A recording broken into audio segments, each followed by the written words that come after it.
This is Waves Podcast. I'm Max Solaro and my guest this week is Francis James. He's an actor, but also the lead singer of a band called Suspicious Minds. I definitely invite you guys to go check out their music. They have a website too. It's besuspicious.net. You can find everything about them, including some songs, pictures, and updates about their tour, etc. Their first album is coming on March 1st, so that's exciting too. And yeah, we talked about this and quickly got into more general and deeper topics like being an artist and confidence and the difference between dreams and goals and even relationships. Like, we talked about almost everything, and Francis did have an interesting take on all these topics.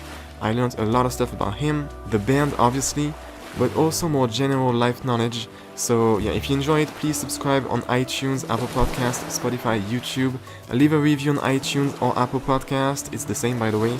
And also please just stick around and maybe share this with your friends. It will help a lot. Now let's just switch to the interview.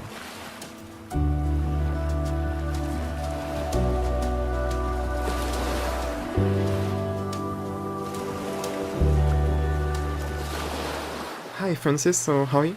I'm good, Max. How you doing? Yeah, I'm kind of tired. Anyway, that's not. I believe it. I always complain about this. Like, I'm always tired. Anyway, so first, can you introduce yourself, or do you want me to do it? I don't know. Yeah, absolutely. My name is Francis James. I'm the lead singer and frontman of the band Suspicious Minds, and I'm also an actor. And I'm based out of the New York area. I live in New Jersey. But yeah, it's pretty much me, Francis James, entertainer, at your service.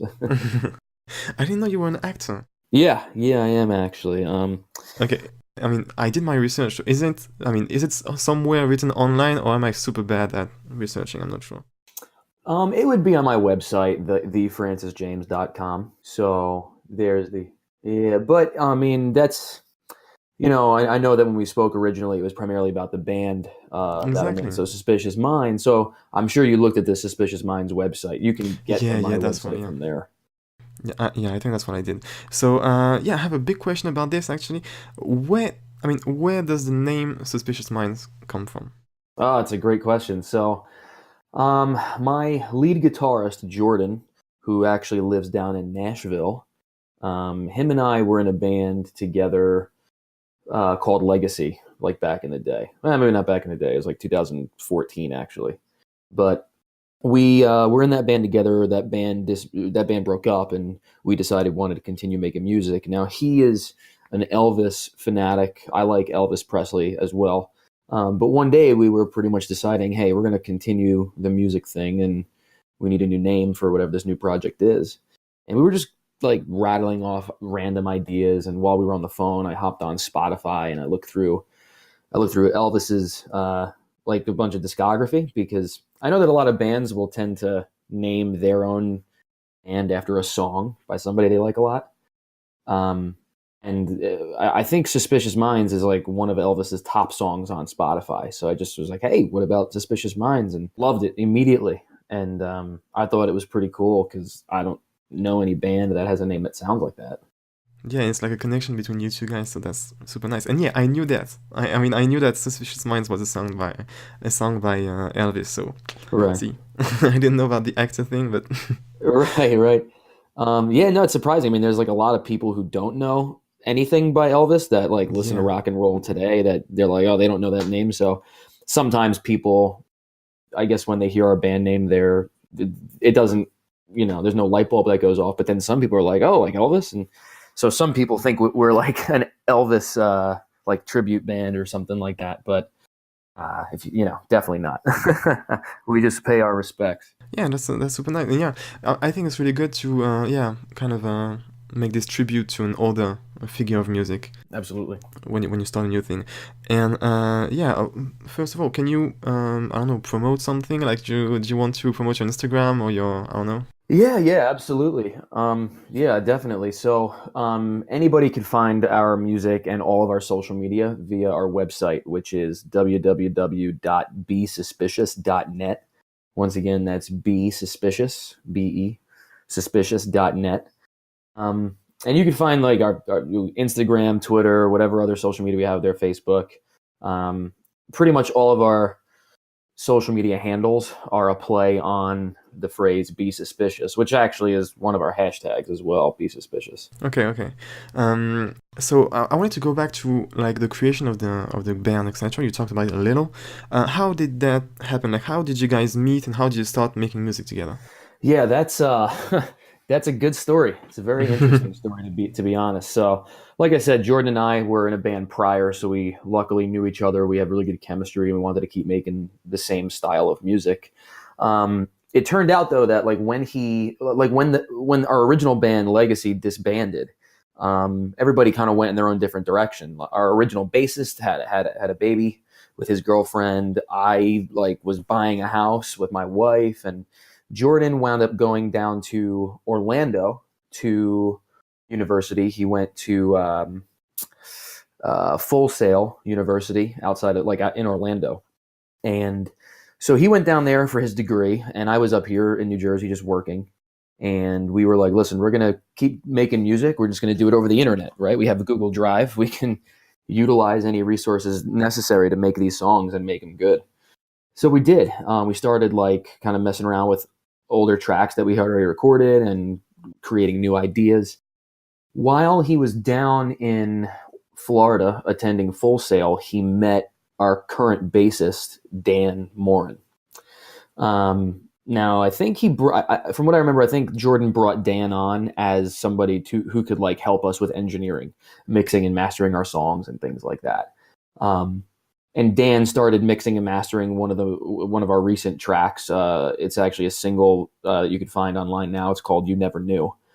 We got a new version, an album version that's going to be released with the album, which is going to drop on March 1st. But Dan started mixing and mastering that song, and he really liked it, and he knew how Jordan and I were running this project, and pretty much offered to play bass for us because Jordan's our lead guitarist. At that point, we weren't talking a whole lot about other members, but Dan just knew that we needed a bassist and offered up his services. And I think he had a tryout or two with Jordan, and Dan is unbelievably dedicated, and he rocks out. He's an awesome bass player. He's an awesome person. He's like a brother to us, and he's a phenomenal mixer and masterer, if those are words. He does it really well. And he really hones in on his craft. He enjoys it. So that's how we got Dan, our bassist. Now, we also have a rhythm guitarist named Pete Baker, who lives up in upstate New York, probably about an hour north of New York City. And that was a different meeting altogether because Jordan, while he was down in Florida, got an offer to fly up to New York State. I think Poughkeepsie. There was a show in Poughkeepsie who, and it was the lead singer of that band Queensryche, who has his own band. I think Operation Mindcrime is the name of the band. Anyway, there was another band that was opening for them, and I think Jordan got offered a spot to play guitar for them. And while he was up at that show, he met another band, and in that other band was this guy Pete, this guitarist named Pete. And from what I understand, they just hit it off. They became really good friends. And Pete shreds. He's an awesome guitar player. He's really talented. And I think that Jordan kind of a light bulb went off, and Jordan was like, I'm in a band, and our lead singer is in New Jersey, and we're doing all this over the internet pretty much. So if you want a rhythm guitar spot, we might have it for you. And I think he tried out, and I think Jordan just hopped on the opportunity immediately. I think he knew he wanted him to be in the band, but kind of gave him the, hey, try out maybe. But so that's how we got Pete. So now, we have 4 official members: lead guitar, rhythm guitar, bass, and me at the front doing vocals. Aside from that, we don't have an official drummer right now, but we do have a couple of drummers between New Jersey and Nashville who can pretty much stand in whenever we need them for shows or recording or whatever. So it's just guns for hire at that point. Hopefully at some point we'll have an official drummer, but we got bigger fish to fry at the moment with the album release coming up and everything. Mm-hmm. Yeah, you guys must be really busy these days. But it's interesting to see how you guys are working. So it's all over the internet. So you meet only for shows and for, to prepare, etc. for shows, I guess. But exactly. The rest is done via the internet. Yeah, pretty much. We actually, literally the weekend of Christmas this past year, which was like it was nuts as it is, just because it's the holidays. But the weekend of Christmas, Jordan and Dan both flew up, and Dan stayed at my house for that weekend and actually flew back home Christmas Eve. Um, Mm-hmm. so I had to like drive him out to Philly and get him on the on the plane to go down to Florida. It's like a 2.5 hour flight, so it's nothing. But it was on Christmas Eve. But that Mm-hmm. weekend, we had scheduled a photo shoot in New York City with one of our best friends, Zach, who lives out in Pennsylvania.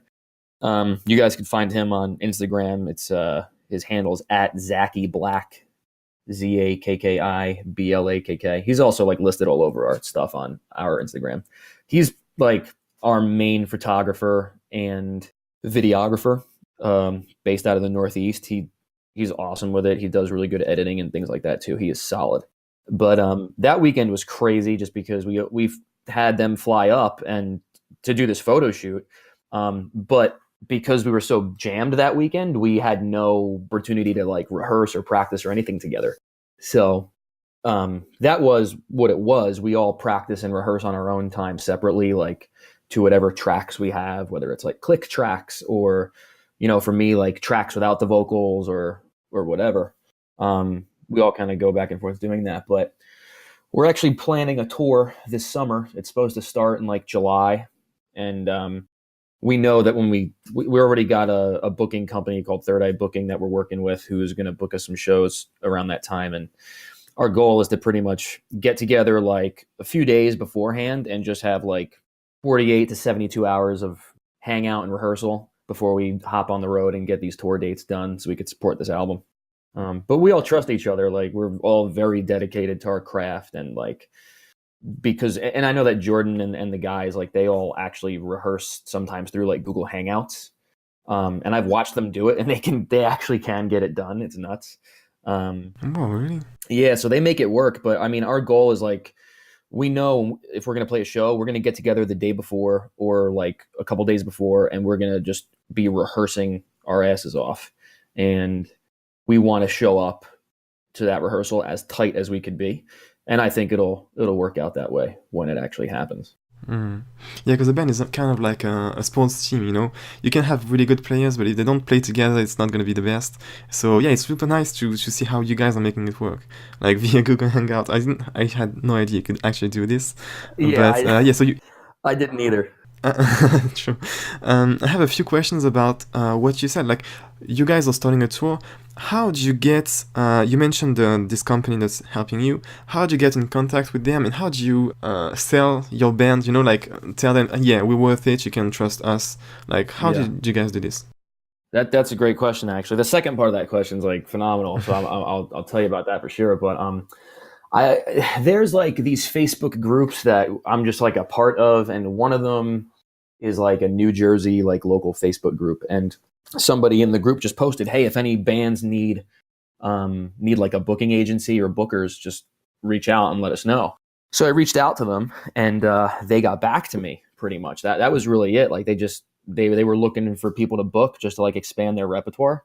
And they have like a lot of clientele. They really have a lot. And it's this kid Corinthian, and I think a business partner of his, who pretty much head their project there. And from what I understand, they have a lot of clients. They have a lot of relationships with a lot of venues throughout the country, which is phenomenal. Seems like a great opportunity.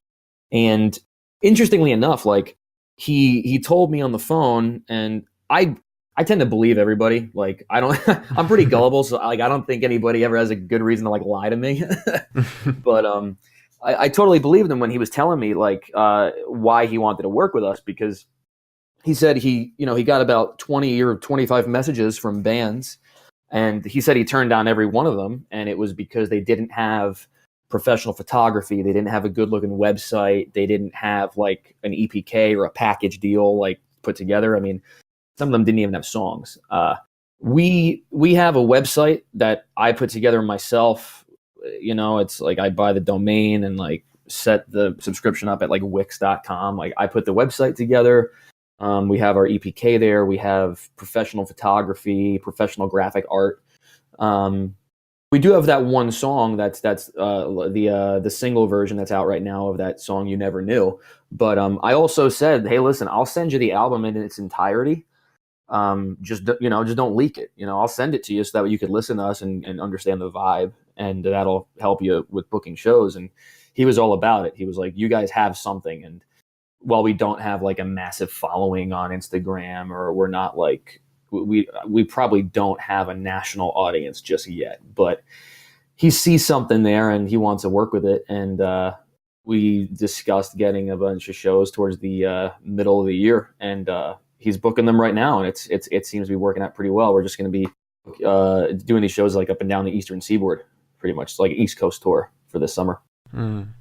Yeah, that must feel great. Like to see that your band is kind of confirmed by professionals. You know what I mean? Yeah, I mean it's exciting.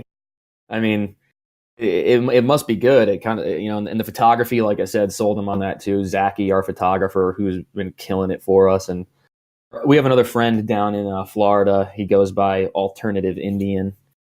His Instagram handle, Alternative Indian. He did our album artwork and the single artwork, and he's really good at graphic design too. So we've got really good friends who are willing to help us out and get work done for us, and it's top quality work. So we're blessed. We're lucky. Mm-hmm. Yeah, because I mean, I know a lot of musicians who just completely leave aside all the promotion. They just want to make the great music, which is important too, obviously. But you can just succeed and be I don't know. It's kind of I talked about this with Nate Rose on the 4th episode. Music is also a business. You have to be able to sell yourself, right? Yeah, absolutely. Yeah, so if you just don't have these pictures, etc., you have to find a way to get them. In your case, it's a friend, but sometimes you have to pay also to get a photo shoot, etc. So well, you know what I mean. I take care of my boys. I definitely paid all the regardless of if they're friends. That's their. I'm a very business oriented person. I like to treat them like they're a small business. So my buddy Zach, he drove an hour to my house outside of Pennsylvania. And then we drove an hour into New York City, and I paid for his dinner. I gave him some cash, some gas money to get back home and everything like that. And I was like, he's that was a long day.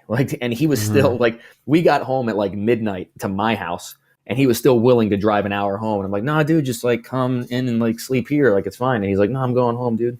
So he's a trooper. But yeah, I mean, I try to be as professional as I can, and I want everybody to I want everybody to profit from some sort of business venture that they're doing. So yeah, and there's a form of honesty too in paying the guy who helps you. For example, I know the guy who did the logo of this podcast, and he was like, yeah, I can do it for free. And then I was like, no, I have to pay. It's sort of I feel forced to just reward someone who's helping me and doing a great job at it. So yeah. I totally get that. Yeah, you want them to excel. I mean, it's better for them anyway. I mean, exactly. I think doing things for free is nice as a courtesy sometimes. But if you have the, I'm not going to tell somebody, hey, do this for free. I'll offer whatever. If they turn it down 3 times, that's when I might walk away. I'll ask 3 times, and if they're like, no. Yeah. Anyway, I think we went off track right at the beginning of the interview. Sure. So I had a question I wanted to ask. On a personal level, when did you start? I mean, when did you get interested in music and also acting, etc.? When was your first contact with art, if you remember? If you have one moment that comes to mind. That's a good question. I think my first interaction with performing arts, it's probably a combination of multiple interactions I've had with performing arts since when I was a little kid. I knew I knew I was a decent singer when I was very young, because I would always sing along to music from the radio, and but when I was a kid, it was and listening to the radio, it was the mid to late 90s and early 2000s, and I was listening to whatever rock and roll and stuff they had on the radio, which is really good. I mean, nowadays here in the Northeast, you don't hear a whole lot of rock and roll, what I would call rock and roll on the radio. Mm-hmm. But when I was a kid, I heard a ton of it, and I would sing along as much as I could. I was also very into other genres too, listened to a lot of rap when I was a kid, hip hop. rock and roll, like real heavy stuff, real light stuff, new stuff, and old stuff. So I was exposed to music and movies a lot through my parents.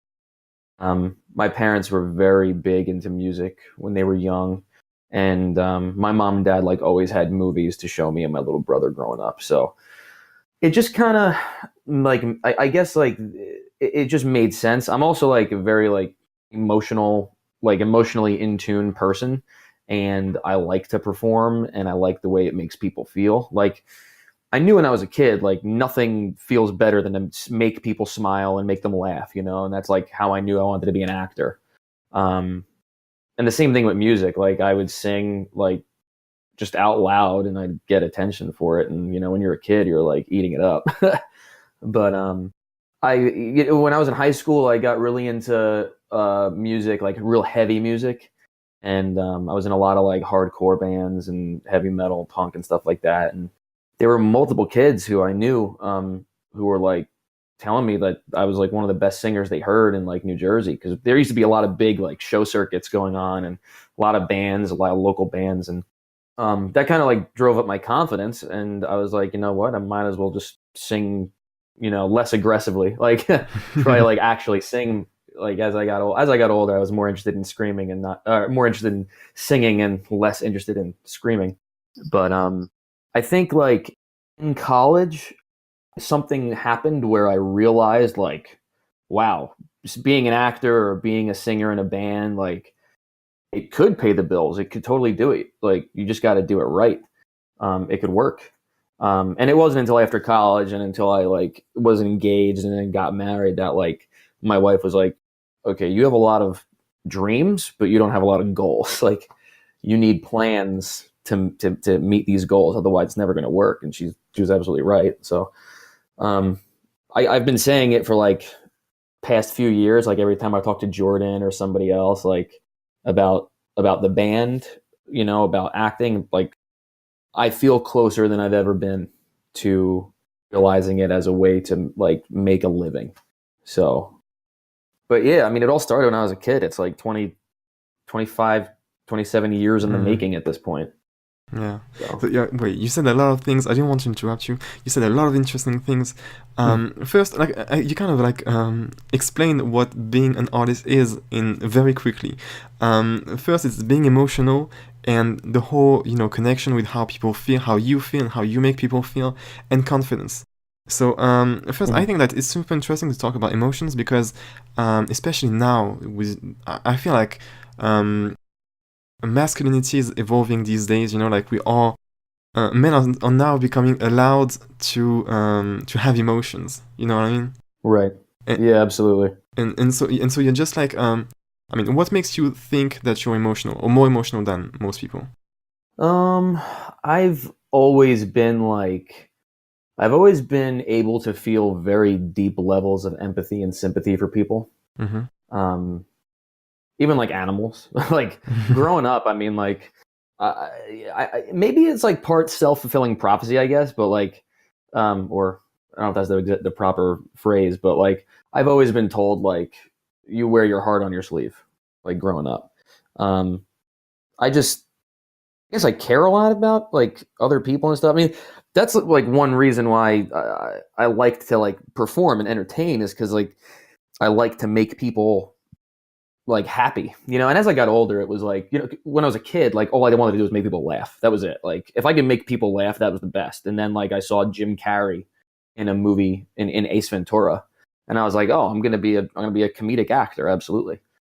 Then as I got older, I understood like the performer, whether you're an actor or a singer or a dancer or a painter or a graphic artist or whatever, like just being able to have your work affect somebody on an emotional level is enough, because then they forget about problems, they forget about things, or it helps them solve problems, or they can escape from their reality, or it helps them deal with their reality or whatever. So I guess like because I've always been super empathetic and sympathetic for others in general, being able to the ability to perform, whether you're acting or singing or dancing or like painting or doing whatever, like the ability to do that and have it affect someone emotionally where it can have a positive impact on them, like that's amazing to me. That's why I do it. That's why I like to do it.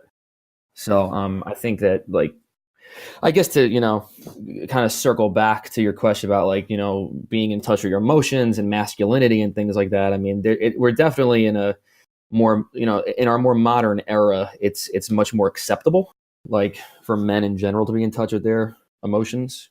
Um, it's funny that you even brought that up, because I can see it. Like, I could see, like, older men, like men in their 30s compared to men in their 40s or 50s, and then men in their 60s. Like, there's definitely a difference in the way that they all handle their emotions. And I've noticed, like, most of the older guys are like, nah, hide that. Like, no one needs to see that. But now it's like, it's not helpful. I also think that a big part of it is now mental health awareness is also much more prevalent. Like, we're much more aware of our mental health as a society than we ever have been, I think. And Yeah. I think it's super important to take care of yourself. So Yeah, and it's kind of the same thing. Like, being in touch with your emotion is being in touch with yourself. So it's by definition what mental health is about. yeah, And yeah, like what you said about older people, it's crazy to even, like, sometimes I see people that I know, like uncles and family, etc. And I'm like, wow, I would never. I don't know. Like, it's weird to see that we don't have to hide what they hide. And I think that, yeah, it's life changing in the sense that you can be yourself, and then you can express yourself just more freely. In that, starting from this, everything goes way easier than if you just force yourself to feel some type of ways. exactly. Yeah, I And yeah, agree. It's definitely freeing. yeah. And the second thing you think oh, the second thing you said was about confidence, which is also super important in life and in being an artist. And how, like, you mentioned people helping you and complimenting you, other people's judgments being positive and helping you, etc. How else? I don't even know what my question is, but, like, what elements would you say outside of this helped you get this confidence? Like, helped you and can potentially help others? Yeah, the confidence. So, I mean, it's interesting because there's different levels of confidence, and, like, different, like you have confidence for different things. So, for example, I'm pretty confident in my singing. Like, Mm-hmm. I think I'm a pretty good singer. I think I'm a pretty decent actor. So, like, if I step, like, on stage, that's a comfort zone for me. Like, if I step, like, on a set or on a stage for a play, that's a comfort zone for me. Like, I have confidence in that I have the ability to get that type of job done. But there's other parts of my life where, like, I totally lack confidence. Like, I mean, I'm married, so I don't need to flirt with anybody. But, like, I think if I was single, I'd have a pretty hard time meeting people because I'm not super confident when it comes to, like, certain social settings. And part of that I know is, like, a control thing. Like, I definitely, like, am much more confident. That might be it. I'm super confident in situations I have control. Some sort of control, whether it's control over myself or control over, like, the situation. But the less control I have, the less confident I tend to be. And it's just a matter of, like, constantly pushing the boundary. And I think that discomfort breeds confidence, because you kind of prove to yourself that you can get something done. Having, like you said, like, having, like compliments and having people tell you you're good at something is awesome, and it is a confidence boost. But at the end of the day, like, you'll never be 100% confident unless you're confident in yourself. Like, Mm-hmm.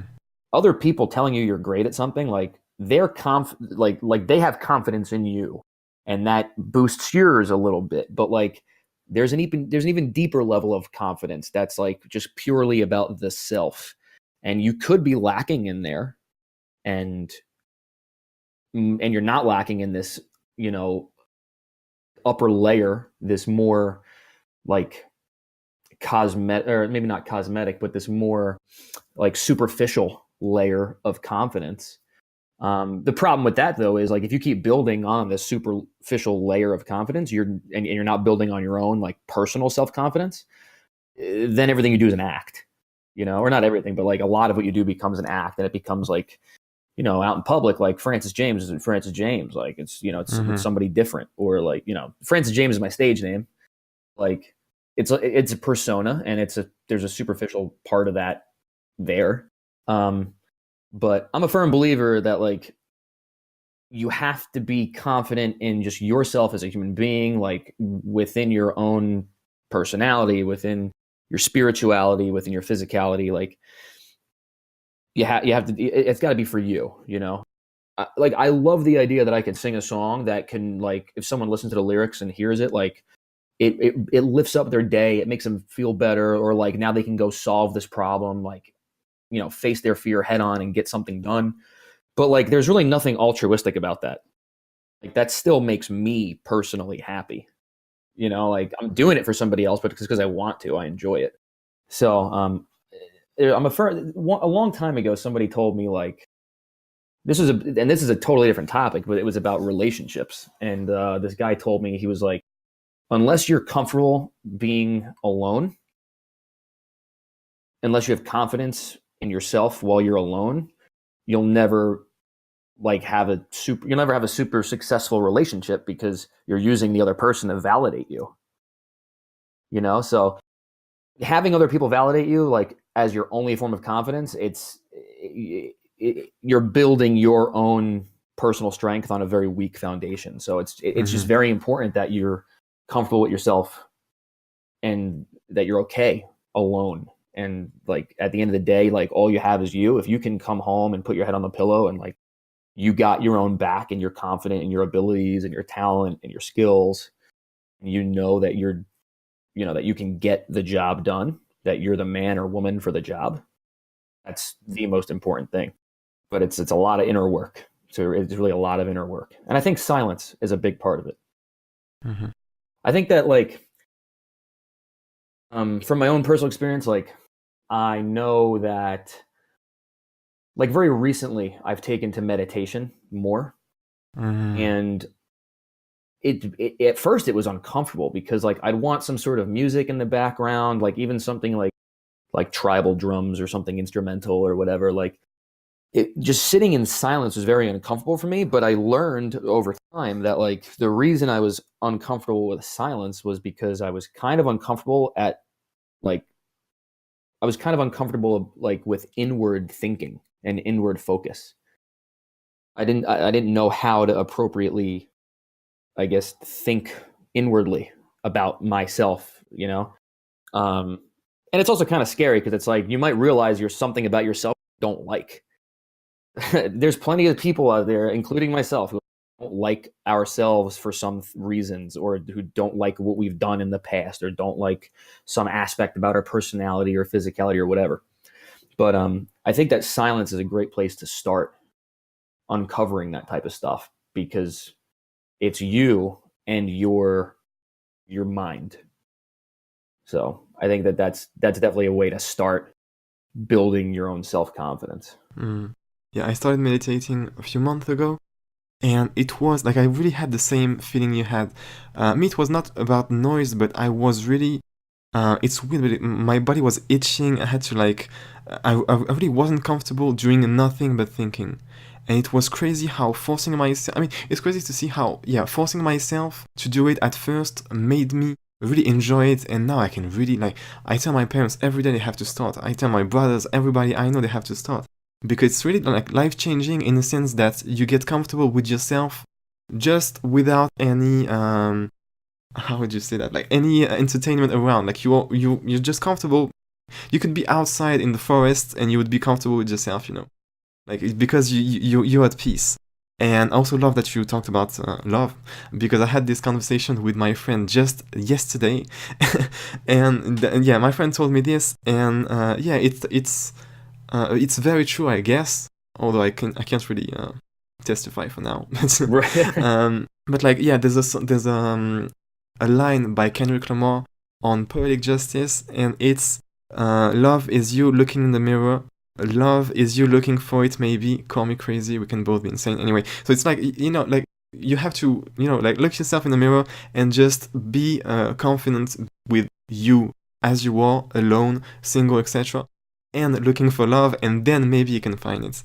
And it's like this for almost everything in life, I feel. Yeah, I would agree. And you know what? I'm glad you said that. I now remember exactly what they said. They said, unless you can love yourself, you'll never be able to fully love someone else. Mm-hmm. So that's exactly huge. it. Yeah. I mean, that's like about dropping a bomb, right? yeah, yeah. It's this kind of thing that you someone tells you this and you're like, oh wow. It happens with me all the time on the podcast, actually. Like, someone tells me something, I'm like, oh wow, really? You knew that and I didn't, like.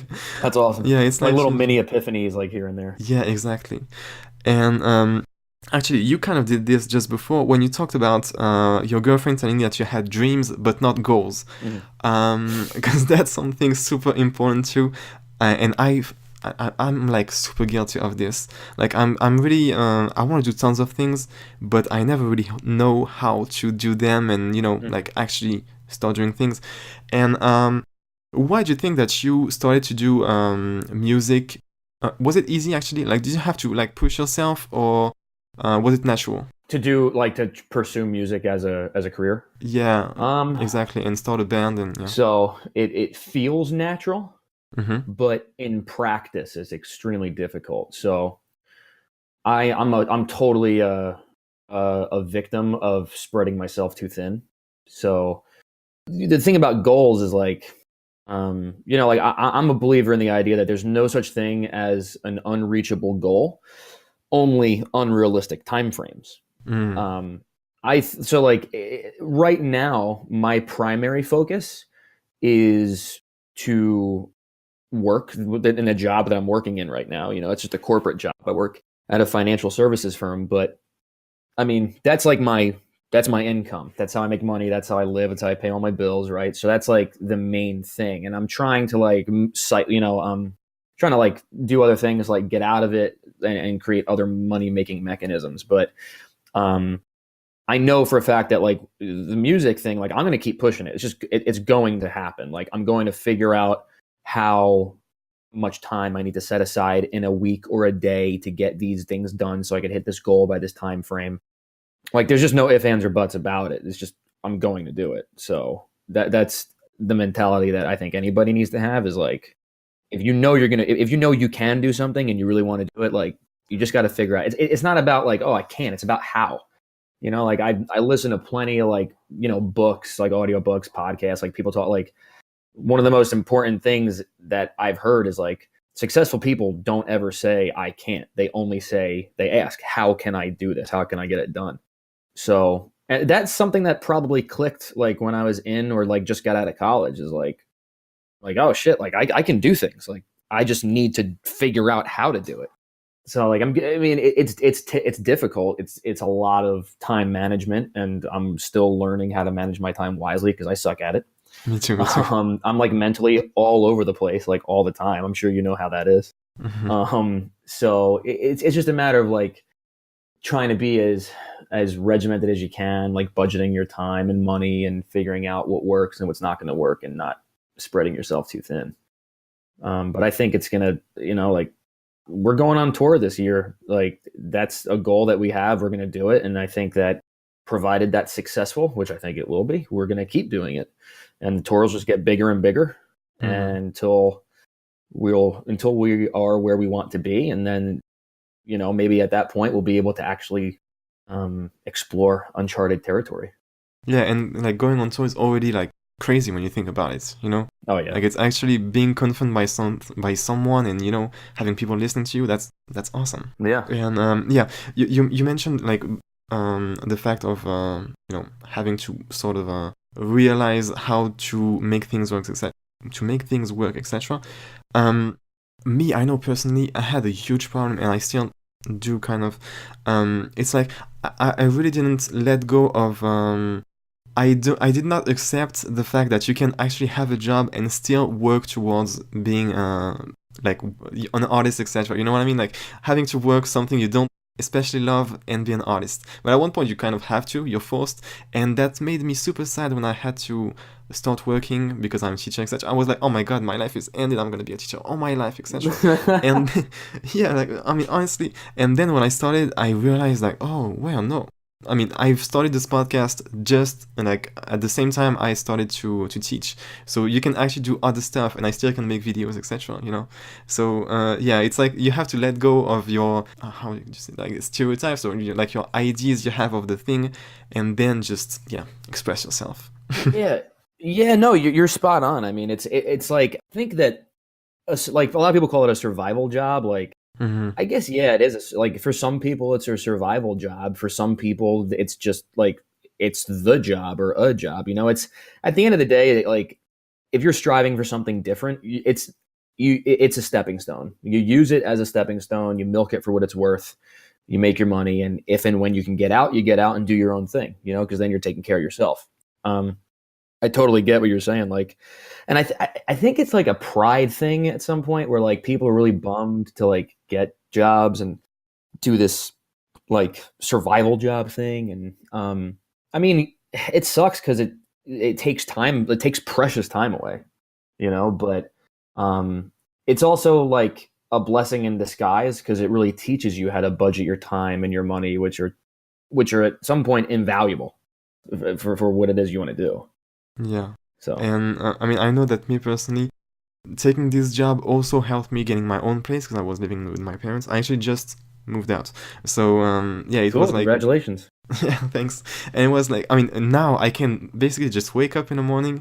Well, I have to work, but then I can just focus on whatever I want to do. And this is like the super, super most awesome thing I've ever done. Like, I don't have to worry about whether my parents are home. Like, can I talk? Can I, you know, are they gonna be, are they gonna make noise as I record? You know, stuff like that. So it's like, yeah, like letting something go so that you can get a lot more. Absolutely, I get that for sure. What do you teach, by the way?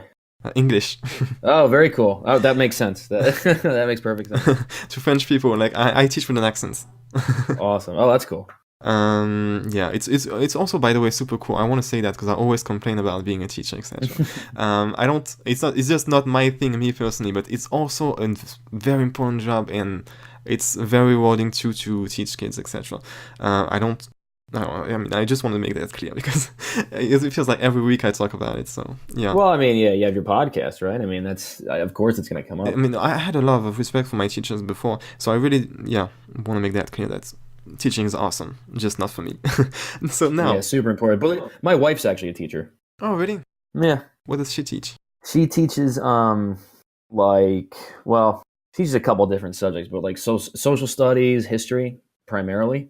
But she's also like fluent in Spanish, so she could teach Spanish. Oh. Yeah. So, but yeah, there's like she comes from a long line of teachers, lots of teachers in her family. Yeah. Okay. I'm the first of my family. Anyway, now we got into super deep subjects and, you know, inspiring stuff. I want to get back to how can I say that, like lighter topics. I have a little game. I mean, it's gonna be lighter topics, and then the final question is super deep. So get ready for this. Okay. I'm ready. This game is, I mean, it's called a Chinese portrait. You know what it is? Chinese portrait? No, I don't. Okay, so it's basically, I ask you if you were a something, and you tell me what is the first thing that comes to mind, you know, and this is supposed to like help us know about you more, you know. It can be anything, like a type of job, a type of, you know, a geological feature, anyway, anything, okay? So it's weird questions, but it's interesting. Okay? Okay, cool. Yeah, let's try it then. Let's try it. Okay, so let's go. If you were an animal, what would you be? A wolf. Whoa, okay. Yeah. A beverage. Red wine, probably a Cabernet. Ooh, French. Yeah. Just had one for lunch. Just had one with lunch. Yay! If you were a color. I mean, black. Primarily, I wear a lot of black. I really like. I mean, some like half people I know say it's not a color. Half people say it is. Like, I would say black, but other than black, I'm a pretty big fan of green. If you were a song. Oh, that's a hard one, yeah, what? for a musician. Yeah, that's so tough. Oh my god! If I was a song, if I if like I myself was a song, or if like I had one song that was like the soundtrack to my life, because they might be different answers. Okay, do both. Tell me both. Ooh, okay. So if I was a song, like if you could embody me into a song, it would probably be, to be honest, like definitely something by Avenged Sevenfold. It's like one of my favorite bands of all time. Mm-hmm. I'd probably say there's a song that Avenged Sevenfold has called "Save Me" on on their album Nightmare. That song is amazing. Like that song is amazing. That song actually like inspired me to write uh like a script screenplay type of thing, which I'm kind of working on. It's on hold right now, but I want to pick it back up soon. I've been thinking about it a lot lately. So that song is sick. I had a song that like if there was one song to like that was a soundtrack for my life, it would probably be, let's see. Oh, there's a band called Volbeat. They got a song called "Seal the Deal." Yeah, it's a sick, really sick. Like nothing like too heavy for like the average ear, you know. But yeah, "Seal the Deal" by Volbeat. That's definitely that song is just like a driving like. Yeah, that's a song that can inspire me to get things done for sure. Yeah, motivating stuff. Yeah, If you were a book, a book. I was a book. You know what? This is gonna sound like this is gonna come out of left field, I'm sure, for some people. But there's a book, "Rich Dad Poor Dad" by Robert Kiyosaki. Kiyosaki, mm-hmm. like sparked an interest in real estate and stuff for me. It's like a it's a book written. It's not. I don't know if it's like you'd consider it self help. It's like a business kind of book, but it talks a lot about real estate and stuff. Like that book inspired me to like pretty much get out there and be like, I can be my own self-sustaining business. So like from a nonfiction standpoint, like that book, Rich Dad Poor Dad, like that's I quote it. I love that book so much. Fictionally though, like Sherlock Holmes. Oh, There's just interesting. there's something moody. There's a moody and mysterious and exciting, kind of noir. Like I love noir style type stuff. Like almost gothic in some ways, but yeah, Sherlock Holmes from a fiction standpoint for sure. Yeah. If you were a city, New York City, that is my city. I love New York City. okay, never been there, but I want to. If you were a movie, If I was a movie, if I was a movie, it'd be the Boondock Saints. oh, what's it about? So the Boondock Saints is like it's amazing. It's I guess by most standards it's like a cult kind of classic. It was released in like 1999, I think. Mm-hmm. Unfortunate. So like it's a phenomenal movie. It's called The Boondock Saints, and it's about two Irish brothers. And the reason why that movie pops in my head is because like those two brothers, like their relationship is like me and my little brother. Mm-hmm. So that's why like I think it's like an awesome depiction of like brotherly love. Mm. But it's a book about two Irish brothers that pretty much like, or it's a movie. I'm sorry, about two Irish brothers who pretty much take on the Russian mafia in Boston. Oh. In like the late '90s. It like everybody who's seen it loves it, but the problem is that it was actually, from what I understand, it was banned when it came out because it came out like it's an extremely violent movie. But it came out like when when Columbine happened. Oh, okay. Yeah, here in the States. So Mm. I think that they thought it was like too violent, a lot of gun usage, Yeah. a lot of harsh language, and so they banned it in the States, I think. But apparently it showed all over the world, and like a lot of the cast and crew went to see it in other places, and it garnered a big following overseas. Okay, I didn't know it. I'm probably gonna watch it soon. If you were one of the five senses, Um, if I was one of the five senses, probably sight. oh really? Yeah, I think sight, because I mean, at the end of the day, like I'm a primarily like visual person, very visual person. Like they're like the visual of something is pretty much what dictates the mood. If I like it, if I don't like it, like I mean, I was just thinking about this the other day. Like I was like as I scroll through Netflix, like looking for new movies. Like if I don't like the font of the title, I'm not gonna watch the movie. Like, Yeah, that's kind of true. you Yeah, know, to like be. I'm extremely visual. Mm, yeah, okay. If you are a swear word, If I was a swear word, yeah. probably probably shit. That's a Okay. good one. Yeah, that's an okay one. Like not too rude. Yeah, it's not If you too are an bad. I'm not adjective, like oh sorry. no, I was just saying like I'm not like super vulgar. I try not to be, and I don't think shit is super vulgar. In most of the cases, I think it just sounds funny. Yeah, yeah, it's fine. So if you were an adjective, what would you be? If I was a what? An adjective. Objective? An adjective. Oh my god, I can't say Oh, an that. Yeah, adjective. Oh, an adjective. adjective. I'm sorry. Um, oh my God, that is so tough. There's like too many adjectives that exist. Probably like if I was an adjective, probably. Okay, I have an adjective for you. It's different though. So when I was a kid growing up, I used to watch a TV show called The Street Sharks. Mm-hmm. Like sharks are one of my favorite animals, and this TV show, The Street Sharks, is about like four brothers who kind of get turned into these like half shark, half human things, Okay. and they say jawsome. So Mm-hmm. it's like jaw, like jaws, Yeah. and awesome put together. So I think my adjective is definitely jawsome. I love it. Okay, final one. If you are a role model, If I was a role model, yeah, you know what? A role model slash historical figure. Like, you pick one. oh, okay. So if I was like a common role model, let's see. Ooh, this is interesting. I feel like I'd like to say, okay, this is a tough one. I'd probably say like not like necessarily Jesus because like I could probably never stack up to that in any way, shape, or form whatsoever. And even if I wanted to, I probably couldn't.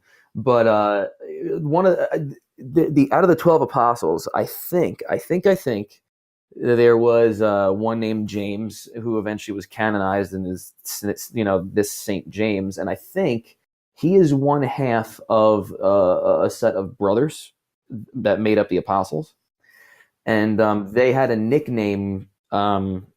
Jesus gave them the Sons of Thunder.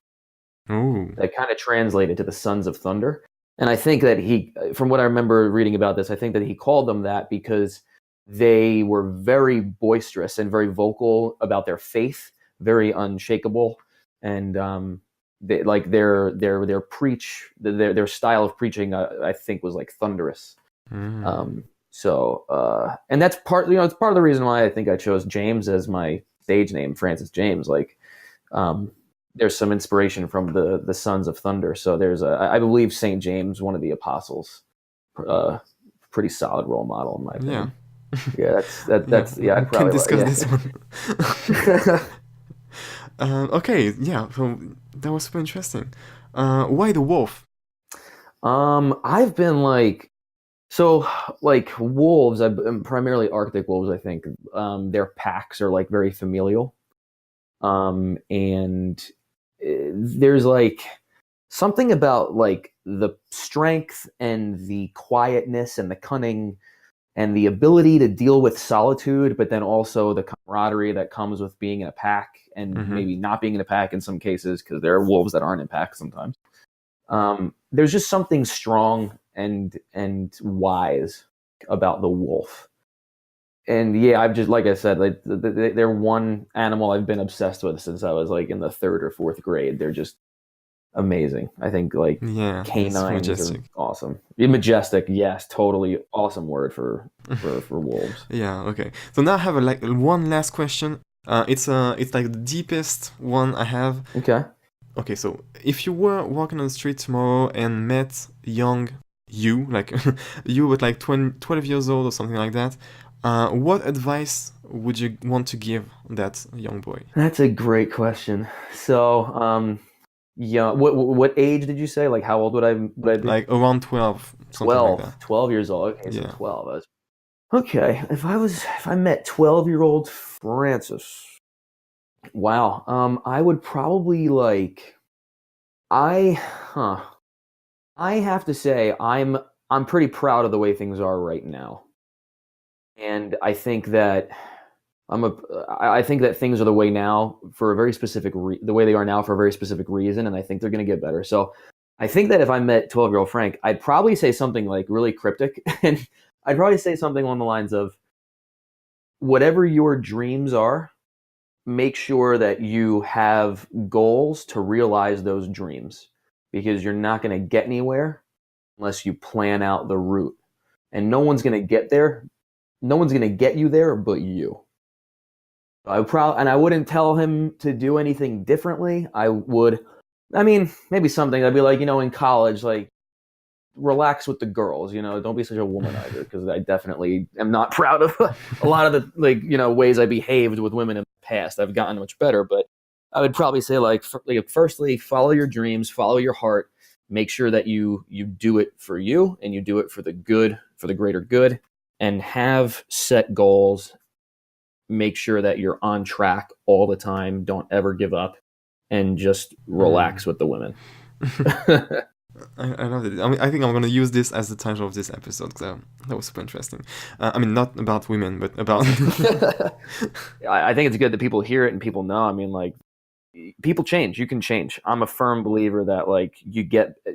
self-awareness is key, and you get better as you get older. Yeah. That's it's your responsibility to get better as you get older, Mm-hmm. So... Okay, I want to ask one last question. I just thought about it. I just remembered it. What do you think your older self would think of you right now? Oh, my older self? Yeah. I think that my older self would be happy with how far I've come, and would pretty much tell me to continue on that path and just keep doing and keep getting better and keep being better.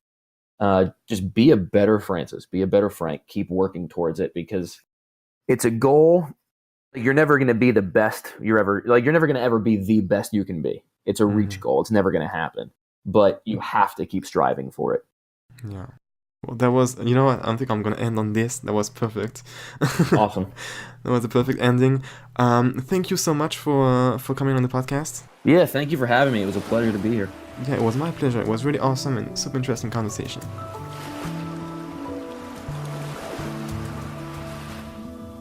Thank you so much for listening to this episode until the end. Again, Suspicious Minds is releasing an album on March 1st. You can find everything about them on their website, besuspicious.net, including their social media if you want to follow them.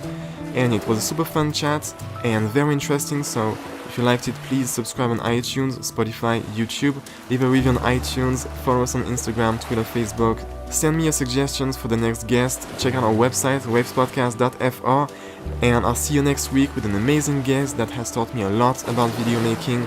Super talented guy, so yeah, don't miss out, and as always, please keep listening to the waves.